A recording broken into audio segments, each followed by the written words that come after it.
Azi voi arăta platforma Fireflies, un magazin online de produse și servicii turistice, care poate fi accesată utilizând orice program utilitar de acces a internetului. Eu folosesc Google Chrome, www.fireflies.com. Iată platforma noastră Fireflies.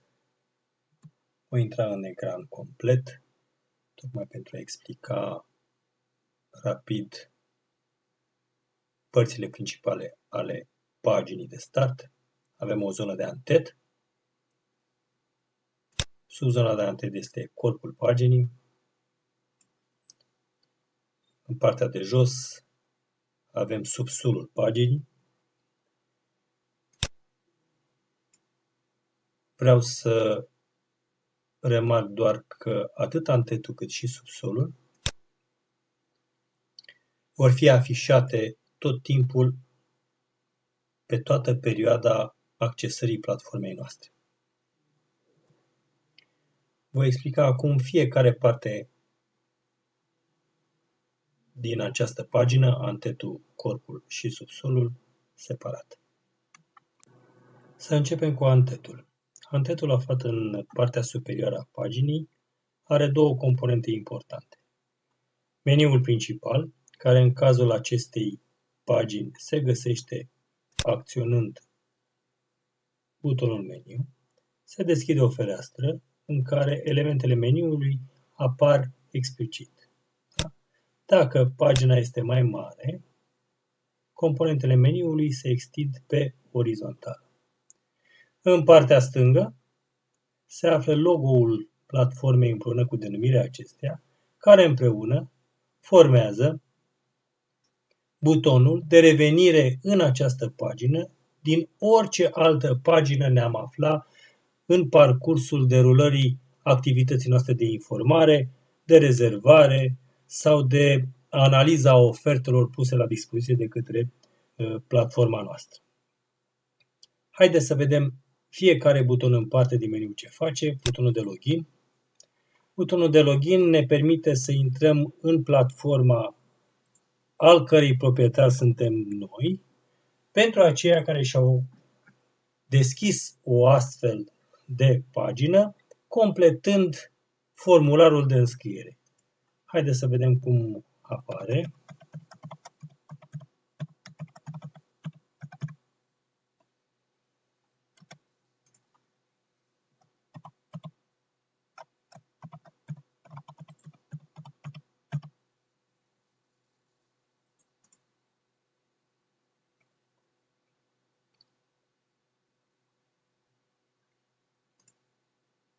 Observăm că în meniul principal mai a apărut o poziție numită profil, care este pagina personală cu datele noastre de identificare, adresă de e-mail,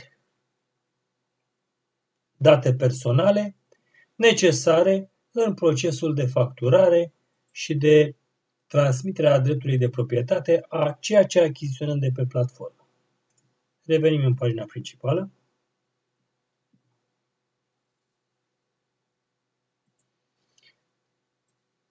Coșul este depozitarul a ceea ce achiziționăm de pe această platformă. Facem diferite cumpărături de pe platformă, produse și servicii turistice puse la dispoziție, se adună în acest coș, după care finalizăm procesul de achiziționare prin plata produselor puse în coș. Ca la orice magazin online. Ghid turistic. Ghidul turistic este un fișier în format portabil, format PDF, deci citibil cu Adobe Acrobat Reader și care conține informații legate de cum să ne petrecem timpul în zona în care ne-am făcut rezervarea. Da? Un ghid al locației în care ne aflăm. Acesta este structurat, după cum vedeți, pe locații, pe țări.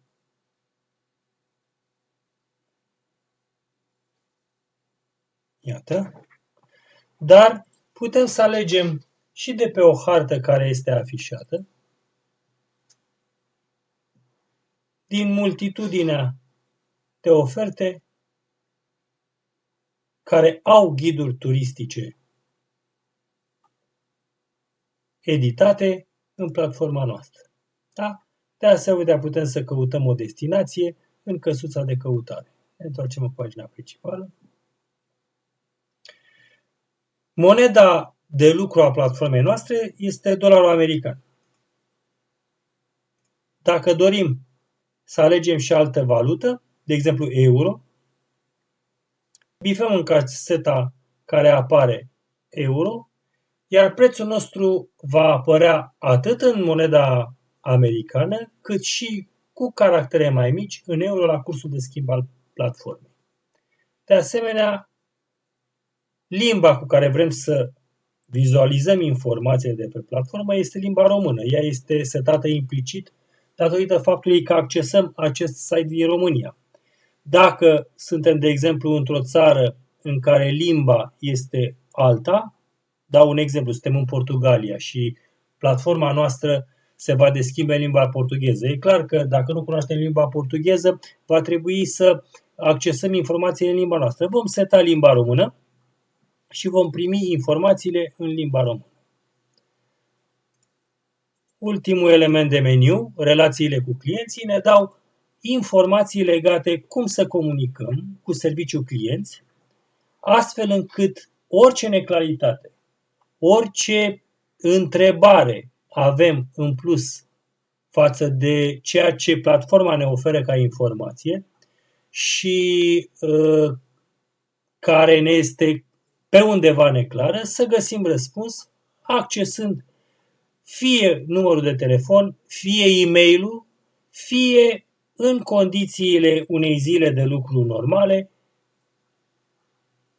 cu ajutorul unei linii de chat active și de acelea în câteva limbi de circulație mondială și câteva limbi în care platforma este funcțională în clipa de față. Ne întoarcem de apoi în pagina principală. Deci, acesta a fost antetul. Să trecem mai departe la corpul paginii principale, aflat imediat sub zona de antet. Imediat sub meniul de antet, meniul principal, poziționată în partea stângă a paginii principale, veți găsi caseta ce vă permite să căutați cu multă ușurință serviciile disponibile oferite de către platformă și pe care doriți să le achiziționați sau pentru care doriți informații detaliate. Caseta are două zone, o zonă de meniu de servicii, în partea stângă a ei, iar în partea dreaptă, pentru fiecare serviciu în parte, platforma pune la dispoziție un formular ce obligă utilizatorul la introducerea datelor principale necesare pentru o informare detaliată sau chiar pentru o eventuală contactare a serviciului respectiv. Platforma oferă servicii prin care găsim cele mai bune oferte de hotel, cele mai bune excursii de schi, bineînțeles efectuate pe perioada iernii, cele mai bune case cu apartamente, cele mai bune oferte cu cupoane de călătorie, cele mai bune oferte promoționale. Platforma ne direcționează către o pagină în care vom avea toate ofertele cu discounturi pe care compania ni le pune la dispoziție. Ne întoarcem în pagina principală. Cele mai bune programe locale. bilete la muzee, expoziții, parcuri de distracții, evenimente sportive, evenimente culturale, tot ce se organizează pe plan local pentru distracție, pentru cunoașterea zonei, pentru cunoașterea culturii populației în care facem călătoria respectivă. Cele mai bune bilete de avion, cele mai bune oferte de transfer din și spre zona portuară, la și de la hotelul la care am făcut rezervarea, cele mai bune mașini de închiriat și cele mai bune oferte de asigurări de călătorie. Iată, accesând acest serviciu, platforma ne atenționează că el funcționează numai în acele țări în care furnizorul internațional de servicii a finalizat procesul juridic de contractare prin care se permite în acea țară ofertarea serviciilor sale. Pentru România, acest serviciu este în curs de intrare în platformă.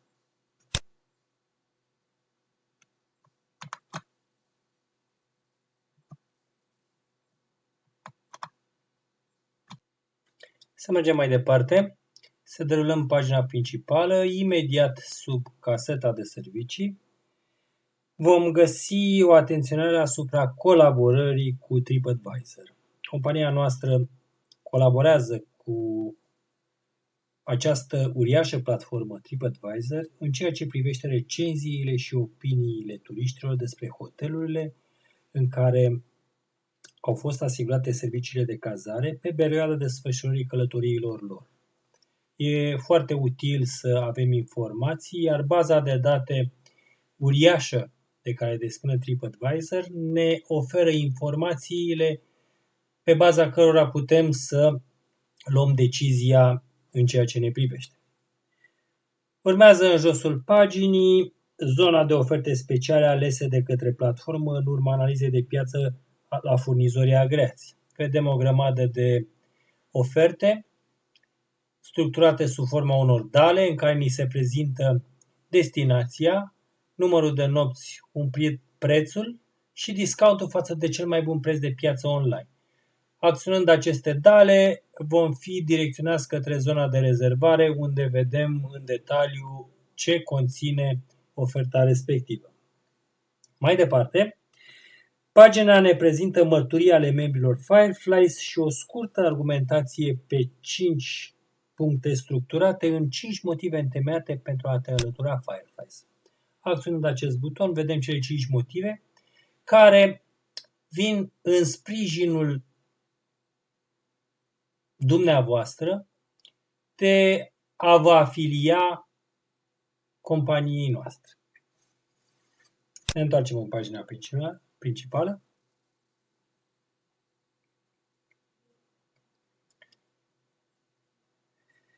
În continuare ajungem într-o zonă interesantă, zona ofertelor cu cupoane de vacanță sau cupoane de reducere.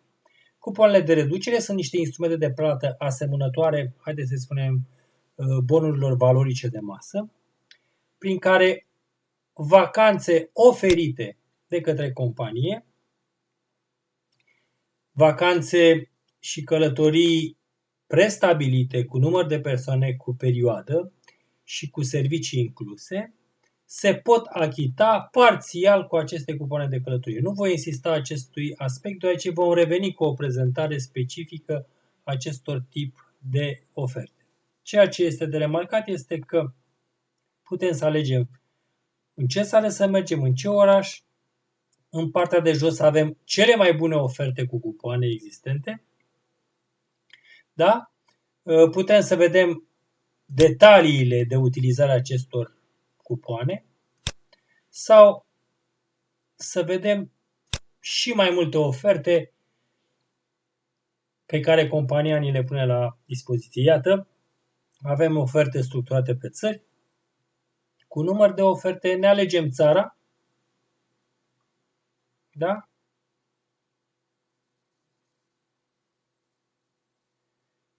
Și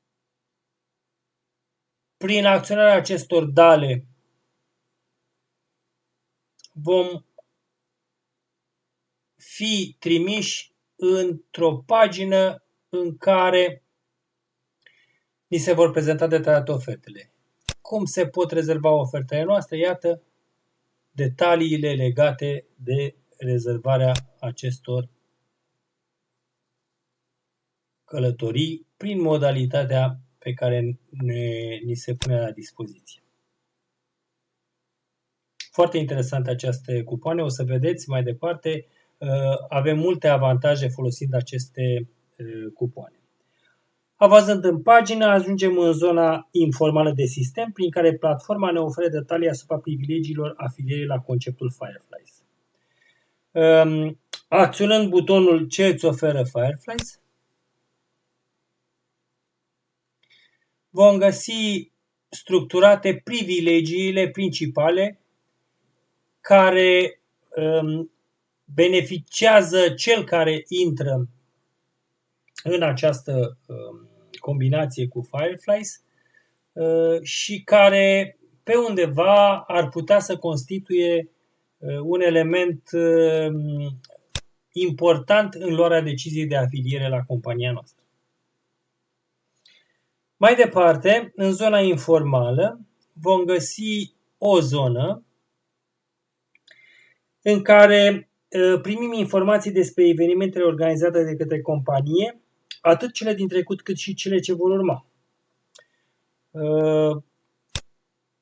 Acționăm butonul Mai multe știri, vom intra în pagina Noutăți Fireflies, care prezintă istoria știrilor și informațiilor publice ale companiei de-a lungul desfășurării lor în timp. Ajungem într-o zonă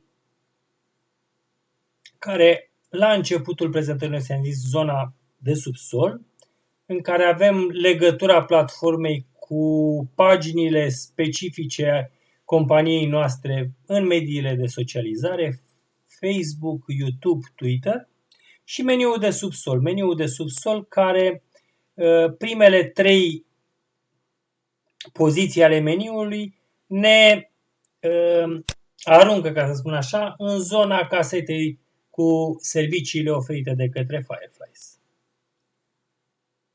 Iată, ne-a aruncat în această zonă. Așa cum am spus, zona de subsol este prezentă pe fiecare pagină. Al 4-lea element din meniu și al 5-lea element din meniu, CGA și CGD, reprezintă condițiile generale de afaceri, care e de fapt contractul pe care compania îl încheie cu cel care beneficiază de produsele și serviciile noastre în procesul de vânzare-cumpărare. Deci sunt prevăzute toate drepturile și obligațiile părților în ceea ce privește legătura aceasta comercială între furnizorul de servicii Fireflies și cumpărător. Și condițiile generale de distribuitor, care de asemenea, în condițiile legislației europene, ne prezintă drepturile și obligațiile părților atunci când dorim o colaborare cu Fireflies, adică vrem să și promovăm această companie, compania oferindu-ne o remunerație funcție de performanțele pe care noi le avem ca distribuitor al produselor și serviciilor companiei. Al 7-lea element din meniu este conectați-vă hotelul. Dacă sunteți proprietar de hotel, pensiune turistică și doriți să fiți cunoscut în întreaga lume prin intermediul platformei noastre, conectați-vă hotelul urmând instrucțiunile din pagina aceasta. Da? În ultimul element al meniului de subsol avem o listă a hotelurilor partenere care au încheiat contract direct cu compania noastră. Ultimul buton, foarte interesant, este oportunitatea Fireflies. În pagină apare o prezentare a privilegiilor pe care compania le acordă celor care intră în această combinație, care se afiliază acestei combinații. Mai găsim de asemenea un link prin care descărcăm prezentarea oficială a companiei, un fișier PowerPoint, pe care vă invit să-l vizionați pentru că prezintă succint tot ceea ce se realizează în această companie, atât din punct de vedere al doritorilor de a face călătorii, cât și în ceea ce privește pe cei care își doresc să și promoveze produsele și serviciile pe care noi le punem la dispoziție. Iar al doilea link este o exprimare sintetică, o prezentare sintetică în fișier portabil, citibil cu Adobe Acrobat Reader, da? Deci un fișier PDF, despre planul de compensare. Planul de compensare care reprezintă modalitatea prin care compania își remunerează distribuitorii, cei care promovează produsele și serviciile companiei. Vom reveni cu alte informații în prezentări ulterioare. Vă mulțumesc!